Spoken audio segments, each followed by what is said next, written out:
Hello, and welcome to today's lesson on Martin Luther King Jr.'s I Have a Dream speech. The fact that Dr. King's speech was a speech changes things.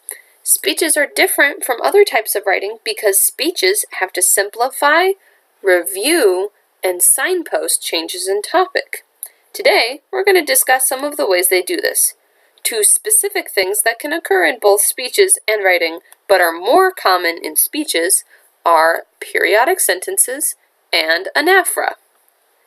We will also take a closer look at other differences between speeches and other kinds of writing. Periodic sentences are helpful in speeches because they build up to the main point. If a speaker did what we usually do in writing, put your main point first, the listener might forget what the point was while the speaker is talking about it. Periodic sentences help simplify the speech for the listener. Dr. King uses several periodic sentences throughout his speech. Here's an example of a periodic sentence. I have a dream that one day down in Alabama, with its vicious racists, with its governor having his lips dripping with the words of interposition and nullification, one day, right there in Alabama, little black boys and black girls will be able to join hands with little white boys and white girls as sisters and brothers. Here, we can see the underlined portion is the real point of the sentence, but it has several parts leading up to it. 1, 2, 3, 4. And we can see every piece of punctuation introduces a new part. Periodic sentences are very strong and very memorable. Another great way to stop your listener from forgetting your main point is to repeat yourself, and often. If done right, this can also make your speech more powerful.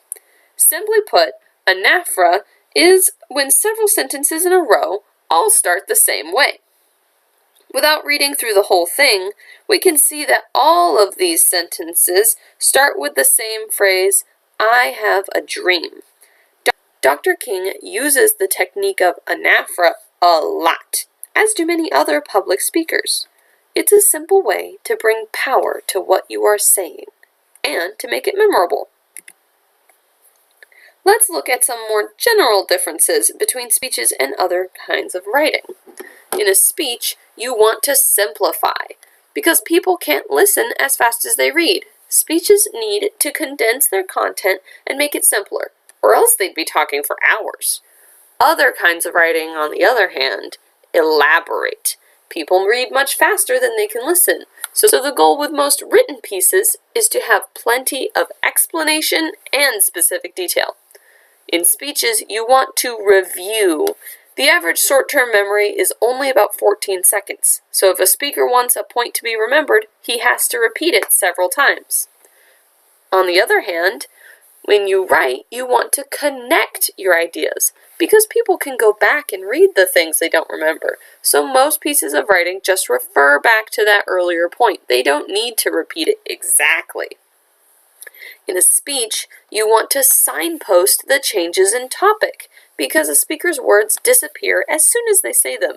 So if they change topics and aren't very clear about it, the listeners can get confused. On the other hand, in writing, you want to transition. A writer still has to tell the readers when they change topics, but it doesn't have to be as clear. A couple of words, like in contrast, works just fine. Now that we've covered these specific specifications for speeches, it's time to see if you can identify them on your own. Here's what you need to do. Listen to Winston Churchill's We Shall Fight on the Beaches speech. You can find it by searching the following title on YouTube. Winston Churchill / We Shall Fight on the Beaches, parentheses, full, in all caps, end parentheses. You can find the text version of this speech in the description box of this video. Next, find 2 periodic sentences and 1 example of anaphora from Winston Churchill's speech to share in small groups during the next class. Finally, Find one example of simplification, reviewing, or signposting to share in small groups during the next class. So, to review, you need to watch the video. You can read the text. You will need to find 2 periodic sentences, 1 example of anaphora, and 1 example of either simplification, reviewing, or signposting from Winston Churchill's "We Shall Fight on the Beaches" speech. That's the end of our lesson on some aspects of the speech genre in Martin Luther King Jr.'s "I Have a Dream" speech. Be safe, kind, and enjoy the rest of your day. Goodbye.